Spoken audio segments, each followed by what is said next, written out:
who is the Buddha and who can be the Buddha? Normally, when we refer to the Buddha, we tend to have the ideas of the Buddha statue in our head, right? And that Buddha statue referred to one person who attained enlightenment 2,600 years ago. And later on, he spread the teachings and became known as so-called Buddhism that we have today. So this is what people usually refer to as the Buddha. But what actually means the Buddha? The terms Buddha can refer to two things. Number one, a person, and number two, the state. So let's talk about the state first. The term Buddha literally translates as to know, to awake, to enlighten, or to realize. It's actually a state of the person after reaching the state of enlightenment. Let me take you back 2,600 years ago.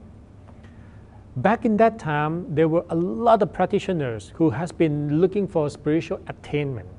There were many yogis, many ascetics, many types of monks, practice different kinds of methods in many places.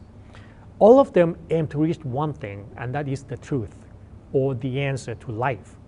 When we are born, we have zero knowledge. We don't know why we are here. We don't know where we are from. We don't know where we're going to go. We don't know what is our purpose. What do we have to do? What is right and what is wrong?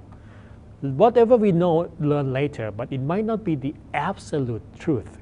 So that's why all of these practitioners aim to reach one simple thing, and that is the absolute truth. That absolute truth is known as Dhamma or Dharma. So basically, everybody is looking for the Dhamma or the truth. Buddha was another person during that time trying to reach it. So by so-called reaching the enlightenment, the term Buddha means to enlighten that Dhamma, that absolute truth. And later on, he taught what he discovered to the others. So that's actually become known as the Buddha as a person. So since we know that the word Buddha refers to the terms to enlighten, to know, to awake, and to realize, why do we call the Buddha the enlightened one or the awakened one? Because it's the literal translation of the term Buddha, number one. Number two, because when he realized that truth, he awake, he woke up from the state of ignorance. He know what he needs to do in life. He realized that. So that's why it become awakening. Everybody can be in that state. Everybody can be in that state. But at least to reach the state of enlightenment or to be the Buddha, there are three different types. The first type is called Samma Sambuddha. And this is the person who reached the state of enlightenment on their own and teach others, which is the same as the Buddha that we know. The second one is different. It's called Pacceka Buddha.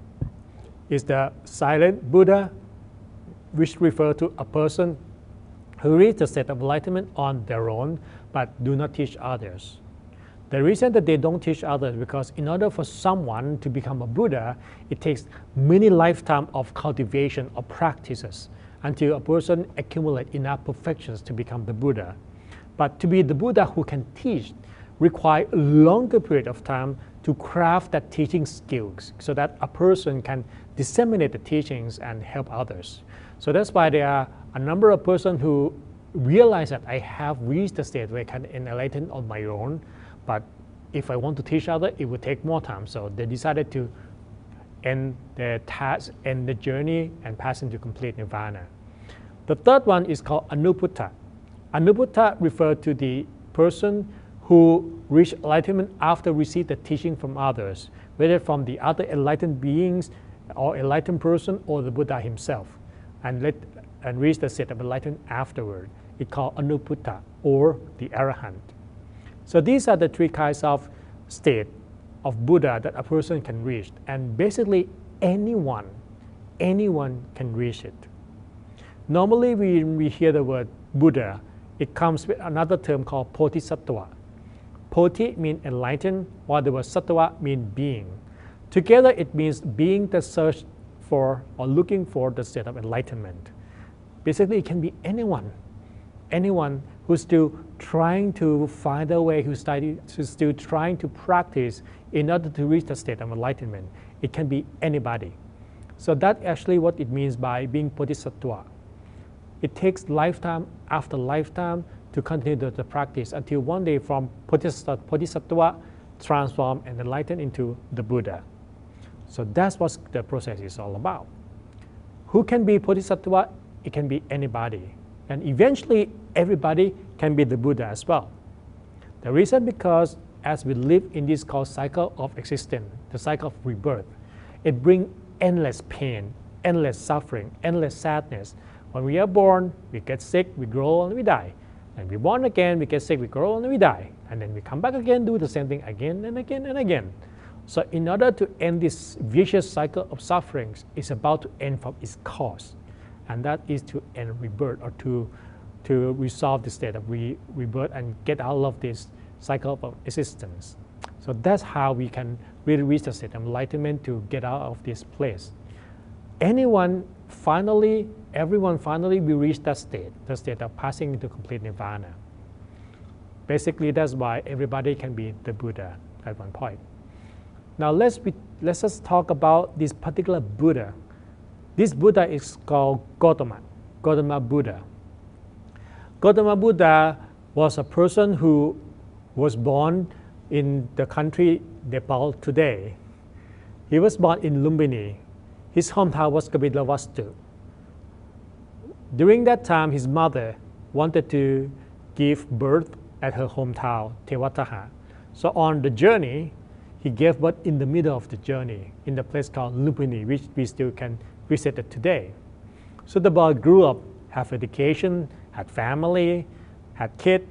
So all in all, he lived very comfortable for the first part of his life.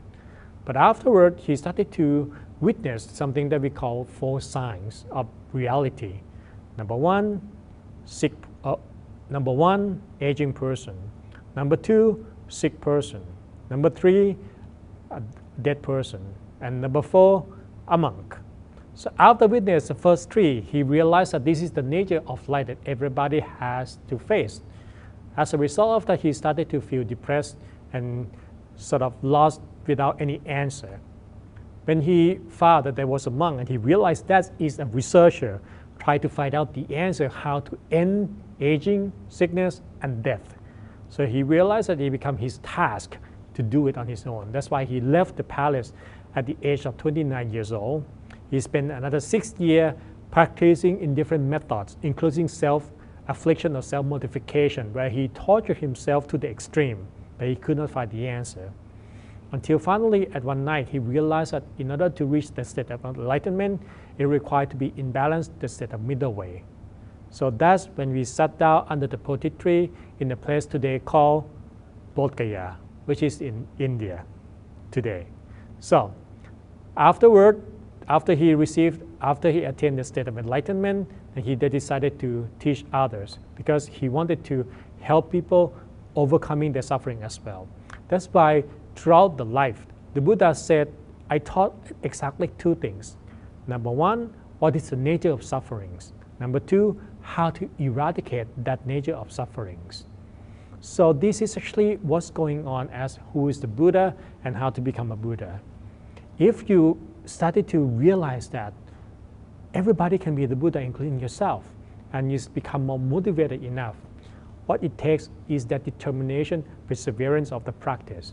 Because in order to be a Buddha, it's about improving ourselves day by day to cultivate the perfections. Each perfection is good habits, it's good character that we cultivated, from generosity, self-discipline, renunciations, truthfulness. There are many other things that is referred to this cultivation of positive habits or characters. When a person reaches the state of enlightenment, it's a state of the mind completely pure from negative contamination. And that is when the mind no longer generates any bad thoughts, negative words, and negative actions. Everybody can reach that state. Everybody can be the Buddha. What it takes is determination and perseverance.